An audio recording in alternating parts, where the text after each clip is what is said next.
Good day, everyone. I'm Clavdrin Escarda, and today I'll be presenting the major classical and modern art movements we learned in class. In this video, I'll briefly explain each movement or technique, its definition, important artists, when and where it began, what the artist believes in, and show an artwork that represents its styles. I'll keep everything simple and relatable so we can appreciate how art evolved over time. Classical movements and techniques.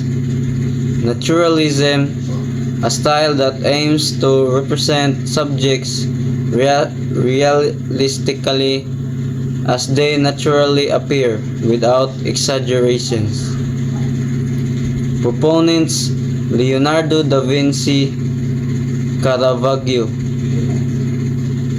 Renaissance period 14th centuries to 16th centuries. Europe. Artists studied the human body and nature scientifically. Beliefs and practices. Art should look real, detailed, and lifelike. Focus on anatomy, lighting, perspective. Artwork example: Mona Lisa by Leonardo da Vinci. The soft shadows, realistic skin, and natural posture show naturalism. Humanism, a movement that focuses on human potential, emotions, and achievements. Proponents Michelangelo, Raphael. Flourishing context: Renaissance, Italy. Rebirth of interest in Greek and Roman ideas. Beliefs and practices: humans are capable, intelligent, and worthy subject of art. Celebrates beauty, anatomy, balance, and ideal form of human. Artwork example: The Creation of Adam by Michelangelo emphasizes humans, beauty, and divine connection. Fresco painting, painting on freshly laid wet plaster so the color becomes part of the wall. Proponents Giotto, Michelangelo. Flourishing context: medieval to Renaissance Europe. Used in churches and large walls. Belief and practices: durable, large-scale storytelling through image. Usually religious or historical scenes. Artwork example: Sistine Chapel ceiling. Michelangelo, a masterpiece created with fresco technique. Tempera painting, a fast drying painting method using pigments mixed with eggyolk.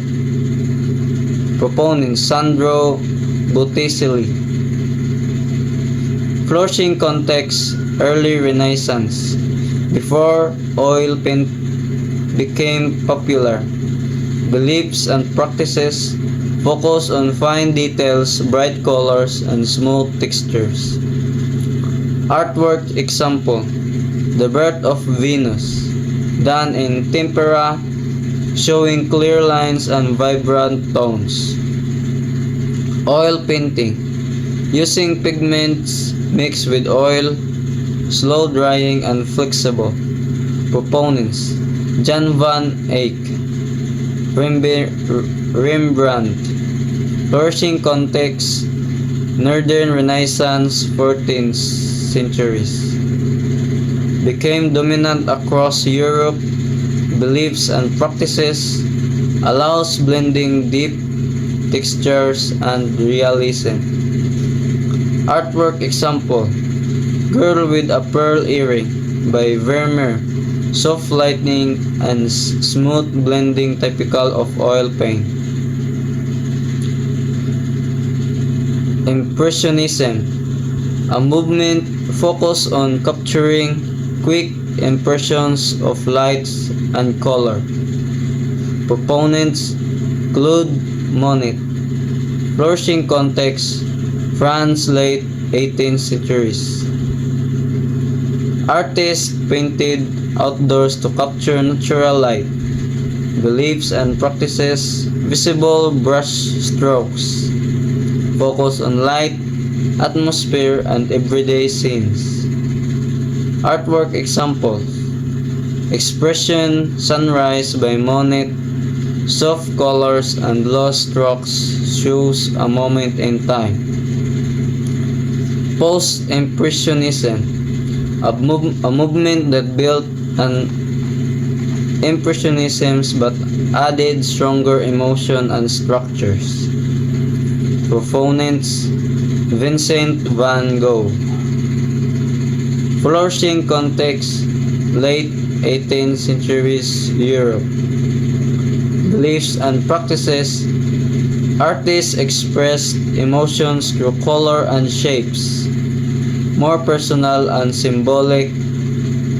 Artwork example: Starry Night by Van Gogh. Swirling skies reflect intense emotion.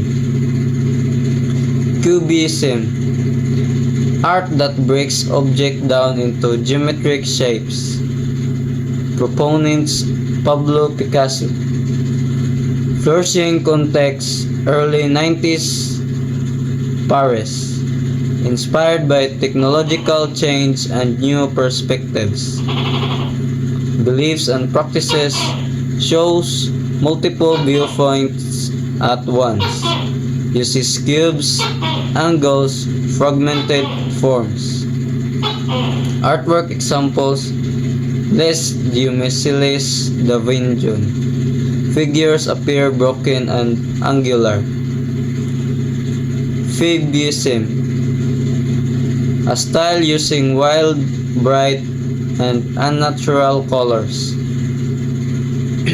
Proponents: Henri Matisse. Flourishing context: early 90s France. Beliefs and practices: colors, expressions, emotions, not reality. Simple forms, bold strokes. Artwork examples: Woman with Hat by Matisse. Vibrant and expressive use of colors. Expressionism, art that expresses intense emotional experience rather than physical reality. Proponents: Edvard Munch. Flourishing context: Germany, early 90s. Artists reacted to anxiety, conflict, and modern life. Beliefs and practices: distorted shapes, dark or striking colors, emotional intensity. Artwork example: The Scream. Shows anxiety and psychological turmoil. Dadaism, a movement that rejected logic and reason, created absurd or random art. Proponents: Marcel Duchamp. Flourishing context: World War I era. Beliefs and practices: anti-art, nonsense, chaos, and humor. Challenges tradition. Artwork examples: Fountain by Duchamp. Urinal presented as art to criticize the art world. Surrealism, art that mixes dreams and reality. Proponents: Salvador Dali. Flourishing context: 1920s Europe. Influenced by psychology and dreams. Beliefs and practices, dream-like scenes, strange combinations, symbolic meanings, artwork examples, the persistence of memory, melting clock represents distorted time. Pop art. Art inspired by popular culture, advertisements, and mass media. Proponents: Andy Warhol. Flourishing context: 1950s to 60s, America and UK. Rise of consumer culture, beliefs and practices, ordinary objects as art. Bright colors. Artwork examples: Marilyn Diptych by Warhol, repetition and celebrity culture. For me, the movement that resonates most is Expressionism because it focuses on real emotions, even the difficult ones. I like how the artists are not afraid to show their feelings through bold colors and dramatic forms. It feels raw and honest. This movement inspires me because it reminds me that it's okay to express what you truly feel and that art can be a powerful way to release emotions.